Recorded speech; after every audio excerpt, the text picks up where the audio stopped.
আসসালামু আলাইকুম। Ruhi simple life ব্লগে জানাই আবারও স্বাগতম। কাছে এবং দূরে, দেশ এবং দেশের বাইরে যে যেখানে আছেন, আশা করি আল্লাহর অশেষ রহমতে ভালো আছেন। আলহামদুলিল্লাহ, আমরাও ভালো আছি। আজকে আমি আর একটি নতুন ভিডিও নিয়ে চলে আসলাম আপনাদের মাঝে। আশা করি ভালো লাগবে। আজকে আমি প্রথম সাজনা রান্না করলাম বছরের। সবাই তো রান্না করে খেয়ে ফেলেছেন, কিন্তু আমি আজ প্রথম রান্না করলাম। কারণ সাজনা গাছ একটা ছিল আমাদের এখানে, ওরা সবাই নাকি সাজনা খেয়ে বিরক্ত হয়ে গেছে, কিন্তু আমার ইচ্ছে করছে আবারও খেতে। কেউ আনে নাই। আমার দেবর যখন বাড়ি থেকে আসছে, উনি একদিন দেখিয়ে নিয়ে আসছে এখান থেকে আর কি। তো ওনাকে আমি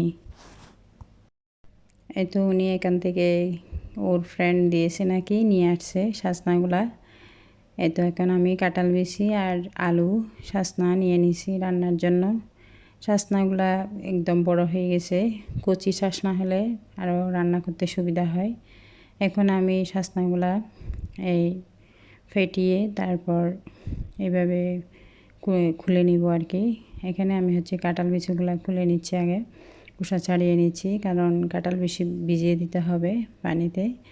কুসুম গরম পানিতে কাঁঠাল বিচি যদি ভিজিয়ে দেওয়া হয়, তাহলে 1 ঘন্টা পরে আপনারা যদি খোসা ছাড়াতে চান, লাল খোসাগুলা অনায়াসে উঠে আসবে। আর এমনি নর্মাল পানিতে দিলে কি হবে, উঠবে না, তাড়াতাড়ি উঠতে চাইবে না এরকম।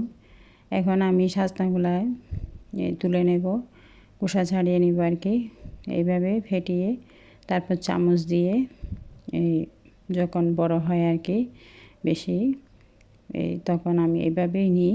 কারণ এইভাবে অনেক সময় আবার পোকা থাকে এর ভিতরে, আপনারা এটা খেয়াল রাখবেন। এই সাজনা যদি বড় হয়, এখানে অনেক সময় পোকা হয়ে যায়। তো এই দৃষ্টিতে কিন্তু এইভাবেই করা ভালো। আমি এভাবেই করে থাকি।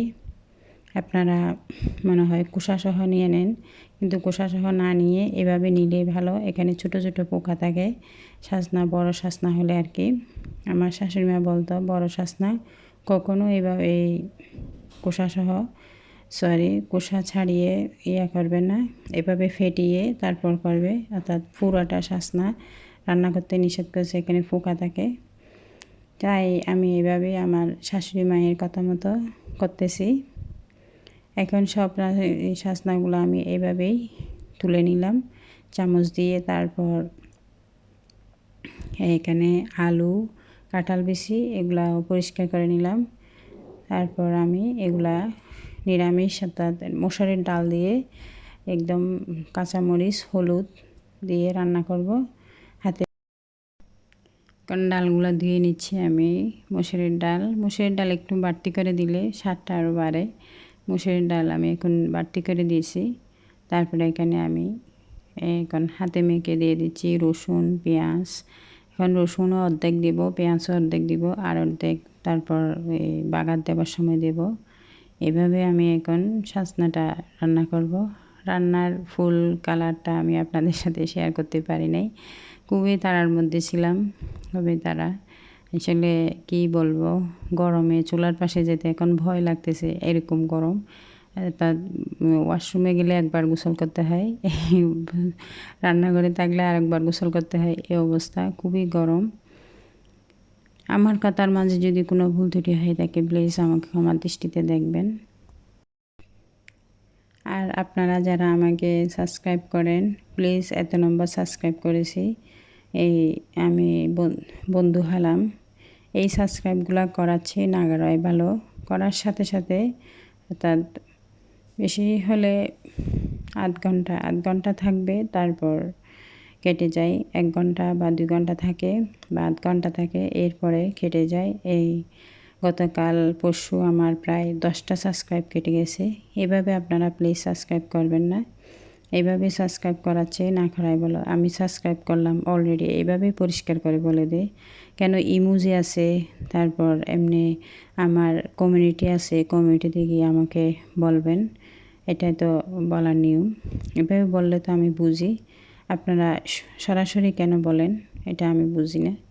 কেন সবাই তো আমরা নিয়মকানুন কম বেশি সবাই জানি, তবু কেন এই ভুলটা করি আপনারা করেন, আমাকে একটু বলেন। আর আমি যাদের পরিবারে গিয়েছি তো চলে গেছি, আর যাদের পরিবারে যাওয়া হয় নাই প্লিজ আমাকে একটু ইঙ্গিত দিবেন। এইভাবে আমি যেভাবে বলতেছি এইভাবে একটু ইঙ্গিত দিবেন। কেন জেনে শুনে একে অপরের আমরা ক্ষতি করছি এটা আমার কিছু বুঝে আসে না। এখানে আমি হাতে মেখে মাংস রান্না করার জন্য নিয়ে নিছি। হাতে মেখে মাংস রান্না আমার তো পছন্দ, প্রায় সবাই পছন্দ, সবাই দেখি হাতে মেখে রান্না করে। আমিও হাতে মেখে গরু মাংসটা রান্না করে নিচ্ছি এখন। তারপর আজকে হচ্ছে মাংস আর মাছ ফ্রাই, তারপর এই সাজনা, এই আর কি। এই তো মাংস রান্না আমার। আপনারা প্লিজ আমাকে এই ভুলটা করবেন না, আমার খুবই ক্ষতি হচ্ছে। ওয়াচ টাইম তো নাইও, তারপর একদিকে আবার সাবস্ক্রাইব কেটে যাচ্ছে, চ্যানেলের অবস্থা একদম 12টা বেজে যাচ্ছে। আপনারা আমাকে এরকম করবেন না। এগুলো হচ্ছে কাঁচা আম। কাঁচা আম হচ্ছে এখানে এক আরবির গাছ ভেঙে পড়ে গেছে, ও দিয়েছে আমাদেরকে, অর্থাৎ পরিচিত আর কি, এই আমাদের সাহেবদের পরিচিত। এখানে ভর্তার জন্য আম কুটিয়ে নিয়েছি, খাবো আর কি। তারপর আর কিছু আম রয়ে গেছে, এগুলা এখন হচ্ছে মাছ ফ্রাই করে নেব। 2 বেলার জন্য 2 রকম রান্না করতে হচ্ছে, কারণ মানুষ তো বেশি, তাই আর কি। এখন ফ্রাই প্যান বসিয়ে তেল দিয়ে দিচ্ছি। আমি কথা বলতে বলতে আপনাদের সাথে একটি কথা বলতেই ভুলে যাই, অর্থাৎ নিত্যদিনের কথা আর কি। আমার চ্যানেলে যারা নতুন প্লিজ তারা দেখবেন, দেখতে দেখতে ভিডিওটি ভালো লাগবে, ভালো লাগলে প্লিজ চ্যানেলটি সাবস্ক্রাইব করবেন, লাইক করবেন, শেয়ার করবেন এবং পাশে থাকা বেল আইকনটি বাজিয়ে দিবেন। বেল আইকনের অল অপশন প্রেস করে দিবেন। আর যারা পুরাতন বন্ধু তারা ভিডিওটি ফুল ওয়াচ করে তারপর আপনাদের মূল্যবান সময়টুকু আমাকে দিবেন। আমি সবার ভিডিও ফুল ওয়াচ করি। ফুল ওয়াচ যদি করতে না পেরে হয়তো বাচ্চারা নিয়ে নিছে, না হয় মোবাইলের চার্জ চলে গেছে, আমি আবার নিয়ে ফুল ওয়াচ করি। এই তো আসলে ভয়েস দিতে এখন খুব কষ্ট হচ্ছে, কারণ গলার অবস্থা বেশি খারাপ। ঠান্ডা পানি খেলে আমার গলাটা বসে যায়, কথা বলতে পারি না, গলার অবস্থা খুবই খারাপ। এই জানি না ভয়েসটা কেমন হচ্ছে, এই কথা বুঝতে পারতেছেন কিনা আপনারা। কথা বলতে আমার এই সমস্যা হয়ে যায় আর কি, ঠান্ডা পানি খেলে কফ চলে আসে আর যাওয়ার নামগন্ধ নেই কফগুলা, এই আর কি। এখানে মাছ ফ্রাই হয়ে গেছে, তারপর একটু শসা আর হসপাতা বলে থাকে আমরা, এগুলা নিয়ে নিছি। এই তো বিকালের দিক দিয়ে হসপাতা আর সমোসা, তারপর ছোলা ভাজা।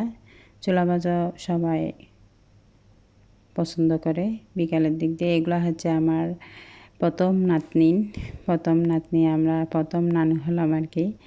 ওর কিছু ভিডিও ক্লিপস রাখলাম স্মৃতি হিসেবে, অর্থাৎ এমনি রাখলে তো চলে যাবে, আমি ভাবলাম এখানে আমার চ্যানেলে দিয়ে রাখি, আমার বন্ধুরা দেখবে সবাই, তারপর আমার স্মৃতিও থাকবে। এই তো কিছু ছবি। আমার নাতনির জন্য সবাই দোয়া করবেন, সবার আদরের আর কি। এটা হচ্ছে আমার ভাইয়ের ছেলে, ও ছোট, প্রায় 1 বছর হচ্ছে আর কি। একটু দোয়া করবেন, সব সময় অসুখ হয়, আইসিইউতে মনে হয় এই পর্যন্ত 3-4 বার ছিল। এটা হচ্ছে আরেকটা ভাই, ওর ফ্যামিলি আর কি, 2 ছেলে 1 মেয়ে, আমরা হচ্ছে 4 ভাই 3 বোন।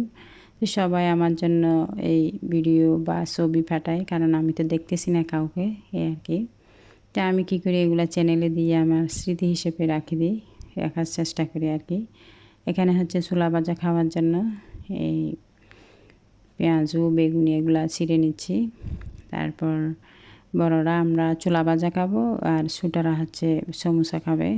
বাচ্চারা আসলে মাঝে মাঝে এমন বিরক্ত করে, কিছু খেতে চায় না, এই অবস্থা আর কি। তাই মাঝে মধ্যে এইভাবেই করতে হয়। এই তো এখন শসা, তারপর কাঁচামরিচ, বেগুনি, পেঁয়াজু, তারপর ছোলা ভাজা, এগুলা নিয়ে নিচ্ছি। কারণ এভাবে যদি না খাই ভালো লাগে না, খেতেও ইচ্ছে করে না, কেন জানি খালি খালি লাগে, কি জানি কম হয়েছে, কি জানি কম হয়েছে এরকম লাগে। এখন শসাগুলা খুবই মিষ্টি ছিল, শসা গ্রেট করে নিচ্ছি। এই শসা গ্রেট করলে একটা সমস্যা হয় কি, পানি বের হয়ে যায়, এমনি হাতে কেটে দিলেই ভালো হয়। আমরা সাথে সাথে খেয়ে নিব, তাই এভাবে গ্রেট করে দিচ্ছি। বেশিরভাগ সময় কাটা হয় হাতে, গ্রেট করলে পানি বের হয়, তাই গ্রেট কম করা হয়। এখানে আমরা 2 জা মিলে এই ছোলা ভাজাটা খেয়ে নেব, বাচ্চারা তো খাবেই না। ছোলা ভাজা, আমাদের বাচ্চাগুলা ছোলা ভাজা একদম খেতে চায় না, কেন জানি না। এই এখন মেখে তারপর 2 জা মিলে খেয়ে নেব। সকলে সুন্দর ভবিষ্যৎ ও সুস্বাস্থ্য কামনা করে এবং সকলের সন্তানের প্রতি দোয়া ও ভালোবাসা রেখে আজকের মতো আমি এখানে বিদায় নিচ্ছি। আসসালামু আলাইকুম, আল্লাহ হাফেজ। সকলের প্রতি দোয়া ও ভালোবাসা রইল।